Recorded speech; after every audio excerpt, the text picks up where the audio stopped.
بسم اللہ الرحمن الرحیم۔ بخاری کی روایت رقم 3938 کا مطالعہ ہم کر رہے ہیں۔ میں نے عرض کیا تھا کہ یہ ایک طویل روایت ہے جس کے ایک حصے میں عبداللہ بن سلام رضی اللہ عنہ نے آ کر کچھ سوالات کیے اور رسول اللہ صلی اللہ علیہ وسلم نے ان کے جواب دیے۔ یہ سوال و جواب ہم پڑھ چکے اور ان کی وضاحت بھی کر چکے ہیں۔ اس کے بعد اب روایت کا آخری حصہ ہے۔ بیان کیا گیا ہے کہ جب انہوں نے سوالوں کے جواب پا لیے تو کہا، میں گواہی دیتا ہوں کہ اللہ کے سوا کوئی معبود نہیں اور آپ اللہ کے رسول ہیں، یعنی وہ مسلمان ہو گئے۔ انہوں نے کچھ سوالات کیے اپنے لحاظ سے، ہر شخص اپنے پس منظر کے لحاظ ہی سوال کرتا ہے۔ اطمینان ہو گیا تو انہوں نے اسلام قبول کر لیا۔ اس کے بعد انہوں نے رسول اللہ سے ایک بات کی، یہ فرمایا کہ اے اللہ کے رسول، یہود بہت زیادہ بہتان لگانے والے لوگ ہیں۔ یہ ایک بڑے عالم کا اپنی قوم پر تبصرہ ہے۔ اس سے اندازہ کیا جا سکتا ہے کہ جب قوموں میں زوال آتا ہے اور خاص طور پر مذہبی حقائق کے باب میں بھی زوال آ جاتا ہے تو سب سے پہلے جو چیز پیدا ہوتی ہے وہ بے سوچے سمجھے دوسروں پر بہتان لگانا ہے۔ اس سے اندازہ کیا جا سکتا ہے کہ اخلاقی لحاظ سے یہ کس درجے کی برائی ہے۔ یعنی ہمیں اپنی ذاتی زندگی میں، اپنے گرد و پیش میں، اپنے ساتھ کام کرنے والوں کے معاملے میں، سیاست میں، معیشت میں سب سے زیادہ جس چیز کے بارے میں متنبہ رہنے کی ضرورت ہے وہ یہی ہے، بہتان لگا دینا۔ یعنی ایک بات ہے، سنی سنائی بات ہے یا ذہن میں آ گئی ہے یا تاثر قائم کر لیا ہے، اس کا برملا اظہار کر دیا۔ تو انہوں نے کہا کہ میری قوم میں یہ خصوصیت پیدا ہو چکی ہے۔ اللہ کے رسول، یہود بہت زیادہ بہتان لگانے والے لوگ ہیں۔ اس سے پہلے کہ انہیں میرے اسلام لانے کا علم ہو، آپ ان سے میرے متعلق سوال پوچھیے گا۔ یعنی وہ اسلام لے آئے تو انہوں نے کہا کہ اب جب کبھی ان سے بات کرنے کا موقع ملتا ہے یا وہ آتے ہیں، ملنا ملانا تھا اس وقت تو مدینے میں ایسے ہی حالات تھے، تو میرے متعلق پوچھیے گا کیا رائے دیتے ہیں۔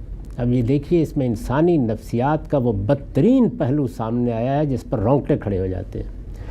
یعنی ہم جب اپنے عقیدے، اپنے رہنما، اپنے لیڈر، اپنی سیاست کی بات کرتے ہیں تو کس طرح آنکھیں اندھی ہو جاتی ہیں ہماری۔ تو انہوں نے پوچھا کہ میرے بارے میں پوچھیے گا ذرا، یعنی میں ان کا ایک عالم ہوں، بڑی میرے ساتھ عزت کا تعلق ہے، تو ذرا پوچھیے گا ان سے۔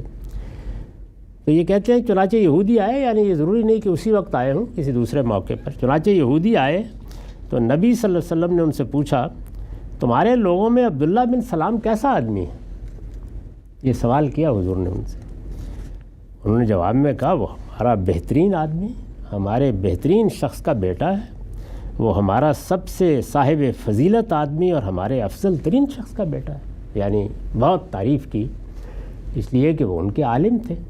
ایسے ہی جیسے ہمارے ہاں مذہبی لوگوں کے ہاں جو ان کے علماء ہوتے ہیں یا ان کے رہنما ہیں، وہ سیاسی ہوں، مذہبی ہوں، بڑی تعریف کریں گے لوگ، کیا کہنے ہیں یہ ان کے۔ تو بڑے صاحب فضیلت اور افضل ترین شخص ہے، وہ ہمارا صاحب علم شخص اور ہمارے عالم کا بیٹا ہے، اور وہ ہمارا سب سے بڑھ کر صاحب فہم آدمی اور ہمارے سب سے بڑے صاحب فہم شخص کا بیٹا ہے۔ یعنی تعریف کے گویا پل باندھ دیے۔ اس پر آپ نے فرمایا، اگر عبداللہ بن سلام اسلام لے آئے تو تمہارے کیا تاثرات ہوں گے؟ یعنی ایسا آدمی ہے، یہ علم، یہ فہم، یہ بصیرت، اگر وہ اسلام قبول کر لے۔ انہوں نے کہا، خدا کی پناہ، اللہ انہیں ایسے اقدام سے اپنی پناہ میں رکھے۔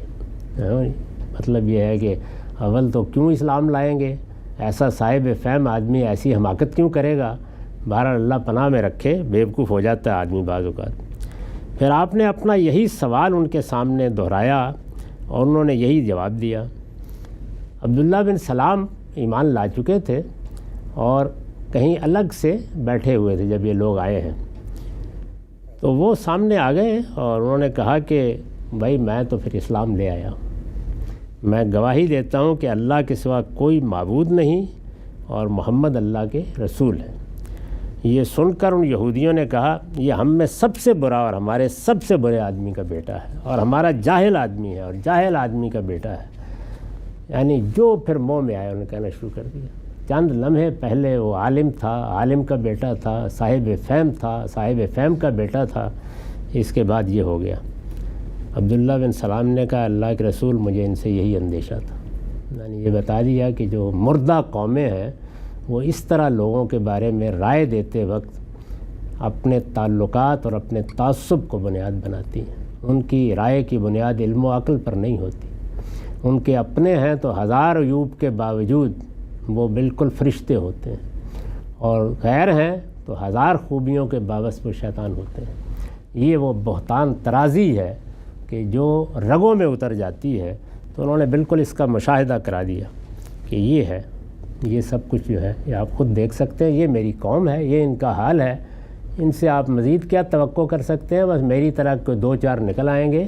چنانچہ یہ واقعہ ہے کہ یہود بھی اتنی بڑی تعداد میں تھے وہاں، تھوڑے سے کم ہوں گے جیسے اوس و خزرج تھے، وہ سارے ہی مان لے آئے اوس و خزرج، اور ان میں سے چند لوگ تھے جنہوں نے اس بات کو مانا، اس کے سوا تیار نہیں ہوئے، چند لوگ، اور وہ بھی کچھ خواتین تھیں، کچھ اسی طرح علماء تھے۔ تو اس میں در حقیقت تصویر ہے اس بات کی کہ کسی قوم کی اخلاقی حالت ہے جس کی بنیاد پر آپ یہ اس کے بارے میں توقع کر سکتے ہیں کہ اس کو کوئی صحیح بات بتائی جا سکتی ہے۔ پہلی چیز انسان کا اخلاقی وجود ہے۔ اگر اخلاقی وجود میں پاکیزگی ہے، اگر اس کو اس طرح تطہیر کر کے رکھا ہوا ہے کہ کبھی کسی چیز کو تحقیق کے بغیر قبول نہیں کیا، کسی چیز کے بارے میں بہتان ترازی نہیں کی، کسی فرد کے بارے میں یا کسی نظریے کے بارے میں علم کے بغیر بحث نہیں کی، اور ہمیشہ پوری احتیاط کے ساتھ اپنا نقطہ نظر بیان کیا ہے، تو پھر پیغمبر کی بات بھی سنی جائے گی اور ایمان کی توفیق بھی ہوگی۔